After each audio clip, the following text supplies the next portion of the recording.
Shalom, salam sejahtera untuk kita semua. Di video kali ini saya akan membaca Alkitab dalam Kejadian pasal 34. Lembaga Alkitab Indonesia memberikan judul Dina dan Sikem.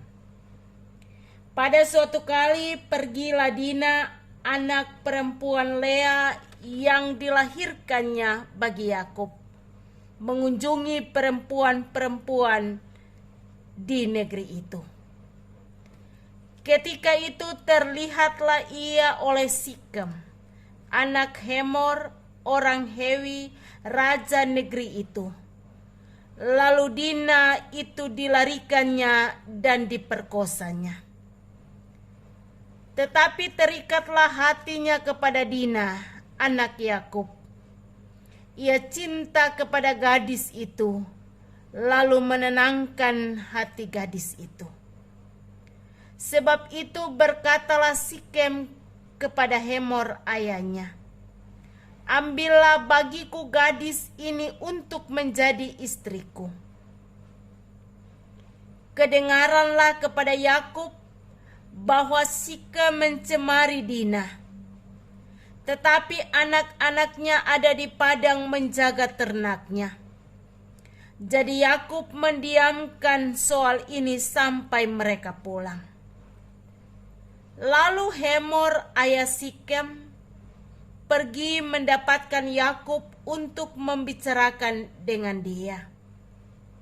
Sementara itu anak-anak Yakub pulang dari padang. Dan sesudah mereka mendengar peristiwa itu, orang-orang ini sakit hati dan sangat marah karena Sikem telah berbuat noda di antara orang Israel dengan memperkosa anak perempuan Yakub. Sebab yang demikian itu tidak patut dilakukan.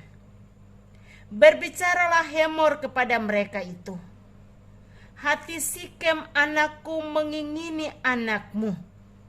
Kiranya kamu memberikan dia kepadanya menjadi istrinya. Dan biarlah kita ambil-mengambil.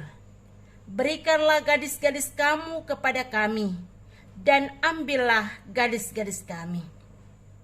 Tinggallah pada kami. Negeri ini terbuka untuk kamu. Tinggallah di sini. Jalanilah negeri ini dengan bebas dan menetaplah di sini." Lalu Sikem berkata kepada ayah anak itu dan kepada kakak-kakaknya, "Biarlah kiranya aku mendapat kasihmu. Aku akan memberikan kepadamu apa yang kamu minta.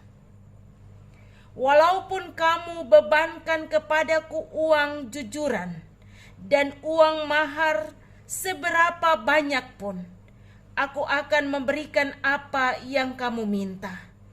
Tetapi berikanlah gadis itu kepadaku menjadi istriku." Lalu anak-anak Yakub menjawab Sikem dan Hemor ayahnya dengan tipu muslihat, karena Sikem telah mencemari Dina adik mereka itu. Berkatalah mereka kepada kedua orang itu, "Kami tidak dapat berbuat demikian. Berikan adik kami kepada seorang laki-laki yang tidak bersunat, sebab hal itu aib bagi kami. Hanyalah dengan syarat ini kami dapat menyetujui permintaanmu. Kamu harus sama seperti kami, yaitu setiap laki-laki di antara kamu harus disunat. Barulah kami akan berikan gadis-gadis kami kepada kamu dan mengambil gadis-gadis kamu. Maka kami akan tinggal padamu dan kita akan menjadi satu bangsa. Tetapi jika kamu tidak mendengarkan perkataan kami dan kamu tidak disunat, maka kami akan mengambil kembali anak itu lalu pergi." Lalu Hemor dan Sikem, anak Hemor, menyetujui usul mereka. Dan orang muda itu tidak bertanggung melakukannya, sebab ia suka kepada anak Yakub. Lagi pula ia seorang yang paling dihormati di antara seluruh kaum keluarganya. Lalu pergilah Hemor dan Sikem anaknya itu ke pintu gerbang kota mereka, dan mereka berbicara kepada penduduk kota itu. Orang-orang itu mau hidup damai dengan kita. Biarlah mereka tinggal di negeri ini dan menjalaninya dengan bebas. Bukankah negeri ini cukup luas untuk mereka? Maka kita dapat mengambil gadis-gadis mereka menjadi istri kita, dan kita dapat memberikan gadis-gadis kita kepada mereka. Namun hanya dengan syarat ini, orang-orang itu setuju tinggal bersama-sama dengan kita, sehingga kita menjadi satu bangsa, yaitu setiap laki-laki di antara kita harus disunat seperti mereka bersunat. Ternak mereka, harta benda mereka, dan segala hewan mereka, bukankah semuanya itu akan menjadi milik kita? Hanya biarlah kita menyetujui permintaan mereka, sehingga mereka tetap tinggal pada kita. Maka usul Hemor dan Sikem anaknya itu didengarkan oleh semua orang yang datang berkumpul di pintu gerbang kota itu. Lalu disunatnyalah setiap laki-laki, yakni setiap orang dewasa di kota itu. Pada hari ketiga ketika mereka sedang menderita kesakitan, datanglah 2 orang anak Yakub, yaitu Simeon dan Lewi, kakak-kakak Dina, setelah masing-masing mengambil pedangnya, menyerang kota itu dengan tidak takut-takut serta membunuh setiap laki-laki. Juga Hemor dan Sikem anaknya, dibunuh mereka dengan mata pedang, dan mereka mengambil Dina dari rumah Sikem lalu pergi. Kemudian datanglah anak-anak Yakub merampasi orang-orang yang terbunuh itu, lalu menjara kota itu karena adik mereka telah dicemari. Kambing dombanya dan lembu sapinya, keledainya dan segala yang di dalam dan di luar kota itu dibawa mereka. Segala kekayaannya, semua anaknya dan perempuannya ditawan dan dijara mereka, juga seluruh yang ada di rumah-rumah. Yakub berkata kepada Simeon dan Lewi, "Kamu telah mencelakakan aku dengan membusukkan namaku kepada penduduk negeri ini, kepada orang Kanaan dan orang Feris. Padahal kita ini hanya sedikit jumlahnya. Apabila mereka bersekutu melawan kita, tentulah mereka akan memukul kita kalah dan kita akan dipunahkan. Aku beserta seisi rumahku." Tetapi jawab mereka, "Mengapa adik kita diperlakukannya sebagai seorang perempuan sundal?"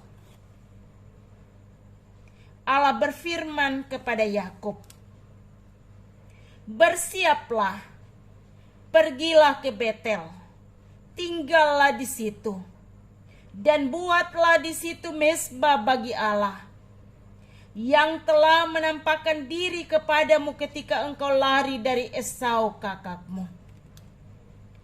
Lalu berkatalah Yakub kepada seisi rumahnya dan kepada semua orang yang bersama-sama dengan dia, "Jauhkanlah dewa-dewa asing yang ada di tengah-tengah kamu. Tahirkanlah dirimu dan tukarlah pakaianmu. Marilah kita bersiap dan pergi ke Betel.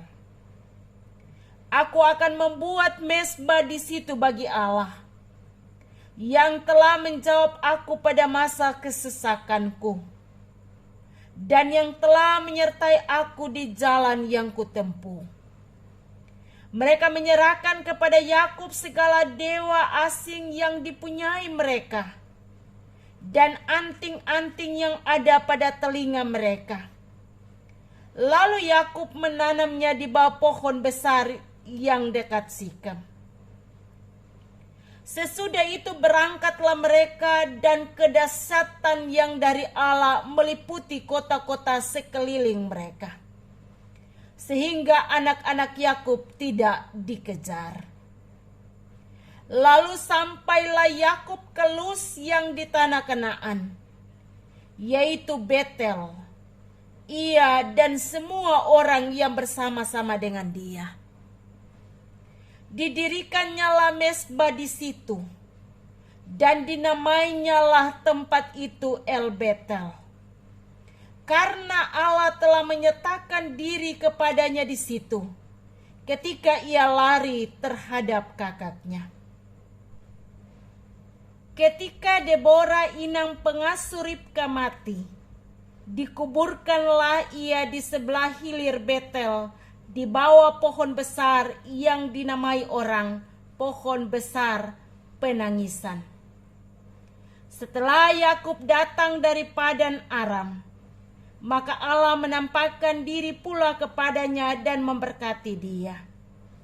Firman Allah kepadanya, "Namamu Yakub, dari sekarang namamu bukan lagi Yakub, melainkan Israel. Itulah yang akan menjadi namamu." Maka Allah menamai dia Israel. Lagi firman Allah kepadanya, "Akulah Allah yang Maha Kuasa. Beranak cuculah dan bertambah banyak. Satu bangsa, bahkan sekumpulan bangsa-bangsa, akan terjadi daripadamu, dan raja-raja akan berasal daripadamu. Dan negeri ini yang telah kuberikan kepada Abraham dan kepada Ishak, akan kuberikan kepadamu dan juga kepada keturunanmu." Lalu naiklah Allah meninggalkan Yakub dari tempat ia berfirman kepadanya. Kemudian Yakub mendirikan tugu di tempat itu, yakni tugu batu. Ia mempersembahkan korban curahan dan menuangkan minyak di atasnya. Yakub menamai tempat di mana Allah telah berfirman kepadanya Betel. Sesudah itu berangkatlah mereka dari Betel. Ketika mereka tidak berada jauh lagi dari Efratah, bersalinlah Rahel, dan bersalinnya itu sangat sukar. Sedang ia sangat sukar bersalin, berkatalah bidan kepadanya, "Janganlah takut, sekali ini pun anak laki-laki yang kau dapat." Dan ketika ia hendak menghembuskan nafas, sebab ia mati kemudian, diberikannya nama Ben-Oni kepada anak itu, tetapi ayahnya menamainya Benyamin. Demikianlah Rahel mati, lalu ia dikuburkan di sisi jalan ke Efratah, yaitu Betlehem. Yakub mendirikan tugu di atas kuburnya. Itulah tugu kubur Rahel sampai sekarang. Sesudah itu berangkatlah Israel. Lalu ia memasang kemahnya di seberang Migdal Eder. Ketika Israel diam di negeri ini, terjadilah bahwa Ruben sampai tidur dengan Bilha gundik ayahnya. Dan kedengaranlah hal itu kepada Israel. Adapun anak-anak lelaki Yakub 12 orang jumlahnya. Anak-anak Lea ialah Ruben, anak sulung Yakub. Kemudian Simeon, Lewi, Yehuda, Isakar, dan Sebulon. Anak-anak Rahel ialah Yusuf dan Binyamin. Dan anak-anak Bilha, budak perempuan Rahel, ialah Dan serta Naftali. Dan anak-anak Silpa, budak perempuan Lea, ialah Gad dan Aser. Itulah anak-anak lelaki Yakub yang dilahirkan baginya di Padan Aram. Lalu sampailah Yakub kepada Ishak ayahnya di Mamre dekat Kiryat Arba. Itulah Hebron, tempat Abraham dan Ishak tinggal sebagai orang asing. Adapun umur Ishak 180 tahun. Lalu meninggallah Ishak. Ia mati dan dikumpulkan kepada kaum leluhurnya. Ia tua dan suntuk umur. Maka Esau dan Yakub, anak-anaknya itu, menguburkan dia. Demikianlah bacaan firman Tuhan.